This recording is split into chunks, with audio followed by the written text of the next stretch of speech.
Security service system মানে আমি কাম কৰি আছিলোঁ। আমি ডিব্ৰুগড় IMCC কৰি আছিলোঁ। তেওঁলোকে মানে আজি আমি 2021 চনৰ নৱেম্বৰ মাহৰ পৰা আমি 2023 চনৰ মাৰ্চ মাহলৈকে আমি কাম কৰিলোঁ। আমি কাম কৰিলোঁ 17 মাহে কাম কৰিলোঁ। কাম কৰাৰ পিছত তেওঁলোকে যিটো আমাৰ PF কাটিছিলে, PFৰ আমাৰ এটা UNI নাম্বাৰ দিছিলে, কিন্তু UNI নাম্বাৰটো দিয়াৰ পিছত আমি সেইটো চেক কৰোঁ, কিন্তু পইচা কেতিয়াও সোমোৱা নাই। তাৰপৰা দৰমহা পইচা পৰা কাটি গৈছে। আমাৰ 8,500 টকা দৰমহা দি বাকীটো কাটি গৈছে। তেওঁলোকে ক্লিয়াৰকৈ নকয়। আমি সুধিলে কয় আমাৰ PFটো সোমাইছে নে নাই, তেওঁলোকে সোমাই যাব কৰিলে 17 মাহ পাৰ হৈ গ'ল, পইচা নোসোমালে। 17 মাহ পাৰ হৈ যোৱাৰ পিছত তেওঁলোকৰ যেতিয়া এজেঞ্চিটোৰ কাম শেষ হৈ গ'ল, IMCC তাৰ বেলেগ কোম্পানী আহিলে। তাৰপিছতো আমি তেওঁলোকৰ লগত যোগাযোগ কৰোঁ, কোনো আমাক মানে ভালদৰে তেওঁলোকে হেৰি নকৰে, মানে কয় তেওঁলোকে হ'ব পাবি, তহঁতি অলপ দিন ৰৈ দে, ধৈৰ্য ধৰ, পাবি কয়। তাৰপিছত হ'লেও আমি ইমান দিন ধৈৰ্য ধৰাৰ পিছত এতিয়া যেতিয়া আমাৰ 4 মাহ হৈ গ'ল, 4 মাহৰ আগতে প্ৰথমখন লিষ্ট আহিছে কৈছে। প্ৰথম লিষ্টত 30জনমান ল'ৰাই পাই গ'ল পইচা। 30জনমান ল'ৰাই পইচা পোৱাৰ পিছত মানে তাৰপিছত আমি খবৰ কৰিলোঁ যে এইকেইজনে পইচা পালে, আমি কেতিয়া পাম? এসপ্তাহ পিছত লিষ্ট আহিব আৰু এখন পাবি। আকৌ আমি নেক্সট সপ্তাহত তেওঁলোকক খবৰ কৰোঁ, আকৌ কয় আৰু এসপ্তাহ ৰৈ দিয়া, তাৰপিছত নাম আহিব। তাৰপিছত আকৌ কয়, আমি তেনেকৈ ৰওঁতে আজি 4 মাহ হৈ গ'ল। আজি আকৌ ক'লে কি আজি পইচা দিব বুলি শুনি গোটেই ল'ৰাখিনি গোট খাই আহিলোঁ। ইমান দূৰৰ পৰা আহিছে, আপোনাৰ গোলাঘাটৰ পৰা আহিছে, আমাৰ ওচৰত এজনো নাই। ইমান দূৰৰ পৰা আহিছে ল'ৰা ছোৱালী পইচা দিব বুলি কওঁতে পইচা যেতিয়া মানুহখিনি আহি গোট খাইছে, তাৰপিছত তেওঁলোক পলাই দিছে। আমাক প্ৰথম মাতিলে নালিয়াপুলৰ পৰা খবৰ দিলে কি ডন বক্স স্কুলৰ ওচৰত আছে বুলি ক'লে। তাত গ'লোঁ, তাতো মানুহ নাই। তাৰপৰা পিছত আহি তেওঁলোকে ইয়াত চহমৰ বেক চাইডে তেওঁলোক লুকাই দিছিলে। ইয়াত সোমাই তেওঁলোকে 2জনমানক পইচা দিছিলে, অলপ মানে যিকেইজনৰ নাম আহিছে বুলি কৈছে, তেওঁলোকক পইচা দিবলৈ লওঁতে আমি আহি পালোহি। যেতিয়া পালোহি, পোৱাৰ পিছত আমি সোধ-পোছ কৰিলোঁ, তেওঁলোকক সুধিলোঁ, তেওঁলোকে কোনো ভাল ব্যৱহাৰ নকৰে। গাড়ীৰ ভিতৰত সোমালে, গাড়ী গ্লাছ মাৰি ভিতৰত সোমাই থাকে। তাৰপিছত আমি আপোনালোকক যেতিয়া খবৰ দিয়া হ'ল, তাৰ লগত গম পাই আমাৰ মালিকজন পলাই দিলে ইয়াৰ পৰা। এতিয়া হাতে দিছে, একাউণ্টত দিয়া নাই। সিকিউৰিটি ছাৰ্ভিচ চিষ্টেম আমাৰ মেডিকেলতে আছিলে। মেডিকেলত কিমান এমপ্লয়ী আছিলে? আমাৰ টোটেল আছিলে 212 জন। এতিয়া PFটো আপোনালোকে কাটিছিলে বুলি তেওঁলোকে কয়, আৰু আপোনালোকে PFটো দিয়া নাই, কিহৰ সমস্যাত পৰি? সেইটো মই ইমান ভিতৰতো গম নাপাওঁ অফিচিয়েলি কথা। মই কাৰণ অকল চাকৰিহে কৰোঁ। তাৰমানে মই ছুপাৰভাইজাৰ আছিলোঁ। মই অকল যাওঁ, ডিউটি লগাওঁ। ঠিক আছে, ডিউটি লগাওঁ। মই আকৌ ধৰি লওক মোৰ যিটো ডিউটি থাকে, মৰ্ণিং থাকে, ইভিনিং থাকে, নাইট থাকে।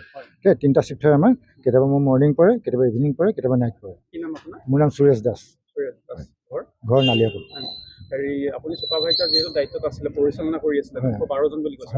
212 অকল মই নহয়, আমাৰ 12জন আছিলে আমাৰ ছুপাৰভাইজাৰ। 12টা এজন হ'ব, আৰু এজন আছিলে SO চিকিউৰিটি অফিচাৰ।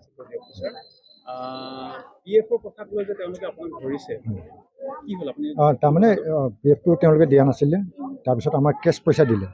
কেছ পইচা যেতিয়া পে'মেণ্ট কৰিলে, যোৱা মাহ আমি 24 এপ্ৰিলৰ পৰা আমি প্ৰথমতে 60জনক দিলোঁ। 60জনক পে'মেণ্ট কৰিলোঁ।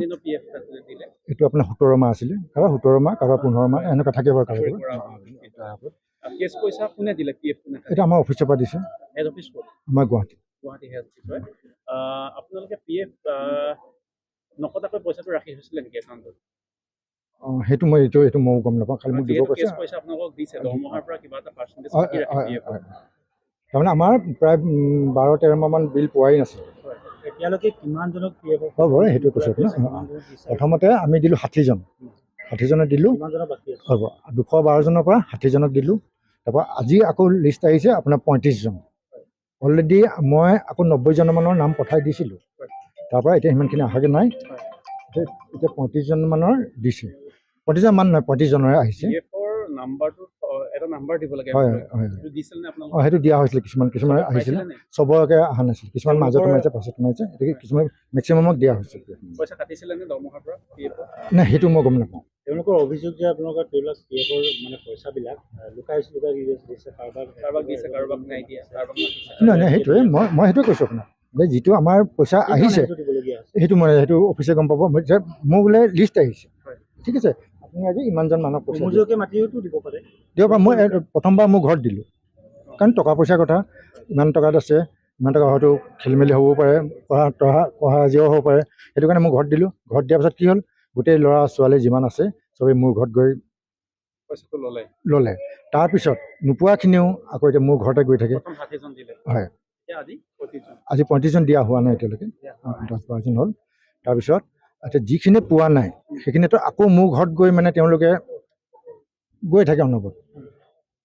আজি যাব পইচা। বুজি নাই পোৱা, এজন চাকৰিয়ালে যেতিয়া চাকৰি কৰি থাকে, তেওঁৰ এগেইনষ্টত এটা PF নাম্বাৰ দিব লাগে জেনেৰেট হৈ যদিহে PF কাটে কাটে যদি PF নাম্বাৰটো নাই নাম্বাৰ কেছকে দিব নোৱাৰে কেনেকৈ আপোনালোক আহিছে সেইটো মই গম নাপাওঁ সেইটো পইচাটো এটা একাউণ্টত সোমাই PF ফাইল কৰিব লাগে চাকৰিৰ পৰা ওলাই আহিলে PF একাউণ্ট এটা সেইটো বনি থাকে এপ্লাই কৰিব লাগে মই তাত চাকৰিয়ে কৰিছোঁ হয়। মোক যিটো ক'ব মই সেইটোৱে কৰিছোঁ মোৰ ডিউটিটো মই কিমান কৰিম কিমান পাইছে PF পইচা 30,000 35,000 40,000 এনেকৈ পাইছোঁ এনেকে আমাৰ হেড গাৰ্ড কিছুমান আছিলে হয়। হেড গাৰ্ড তেওঁলোকৰ চেলাৰী 10,000 আছিলে সেইটোৰ ওপৰত তেওঁলোকে কোম্পানী বেছি মানুহ এতিয়া কাম কৰি আছে নে ডিব্ৰুগড়ত কোম্পানী মানুহ মানে আপোনালোকৰ যিটো এজেঞ্চি হয় হয় আছে নে এতিয়া এমপ্লয়ী সেইটো মই গম নাপাওঁ কৰিছোঁ AMC-ত আপোনালোকে AMC-ত কৰি আছোঁ AMC-টো চুক্তি শেষ হৈ গৈছে শেষ হৈছে এতিয়া বাকী ক'ৰবাত কাম কৰি আছে নেকি? বাকী ক'ৰবাত মই নাই মই নাই এতিয়া আপোনালোকৰ সেই এজেঞ্চিটো এমপ্লয়ী আছে নে ডিব্ৰুগড়ত নে সেইটো মই গম নাপাওঁ মই AMC-তে কৰিছিলোঁ হয়। এতিয়া মই কৰা নাই আপুনি নাই আপুনি দায়িত্ব পাৰ কৰিছে হয় এমচি দায়িত্বত আছিলে আছিলে এতিয়া কিমান চনত আছিলে এইটো AMC? এইটো 2021 নে 22 চনত আছিলে কিমান বছৰৰ কাৰণে আছিলে? আমি 17 মাহ কৰিলোঁ 17 মাহ আপোনালোকে হেড অফিচৰ লগত যোগাযোগ কৰিছেনে যে প্ৰথম 60টা তাৰপৰা 35টা বাকীখিনি বাকীখিনিকো দিয়া হ'ব অতি সোনকালে দিম বুলি কৈছে তেওঁলোকে অফিচাৰ কৈ আছে হয়তো এই মাহৰ ভিতৰতো কমপ্লিট কৰি দিব মানে AMC-য়ে আপোনালোকৰ পইচাটো মোকলাই দিয়া নাই কাৰণে তেওঁলোকৰ লেহেমীয়া হৈছে পইচা এনেকুৱা এমচি এতিয়া আমাৰ পাব লগা আছে বুলি মই ইমান ভিতৰলৈ কথাটো গম নাপাওঁ AMC-য়ে এতিয়ালৈ পইচা মোকলাই দিয়া নাই মোকলে সম্পূৰ্ণ হোৱাকৈ নাই হপায় মই জানো কিন্তু এমচি যে যিটো আমি জানিব পাৰিছোঁ আপোনালোকৰ পইচা সম্পূৰ্ণকৈ আদায় কৰিছে বুলি শেষ কৰিছে বুলি চুক্তি শেষ হোৱাৰ লগে লগে সেইটো ইমান কাৰণ চেক আমাৰ ডাইৰেক্ট অফিচৰ নামত আহে মই চেক কেতিয়া দিয়ে কিমান দিছে মই একো গম নাপাওঁ 212 জন এমচিতে চাকৰি কৰি আছে হয় হয় এতিয়া আপোনালোকৰ দায়িত্ব শেষ হৈছে আমাৰ এপ্ৰিল মাৰ্চ 31 মাৰ্চত এজন এমপ্লয়ী ছুপাৰভাইজাৰ হিচাপে আছিলে যেতিয়া এজন গাৰ্ডে কিমানকৈ পইচা পাইছিলে সিহঁতৰ 8,500 8,000 হেড গাৰ্ড আছিলে হয়। 10জন নে কেইজন আছিলে 8জন তেওঁলোকৰ 10,000 এই কোম্পানীটোৰ মূল দায়িত্ব কোন আছে মূল দায়িত্ব নাই আমি 12জন আছিলোঁ যিটো অফিচৰ দায়িত্ব হয় তেওঁতো আমাৰ MD হয় কি নাম দিলীপ শইকীয়া দিলীপ গুৱাহাটী কোন জেগাত আছে গুৱাহাটী আছে আমাৰ এইটো জু ৰোড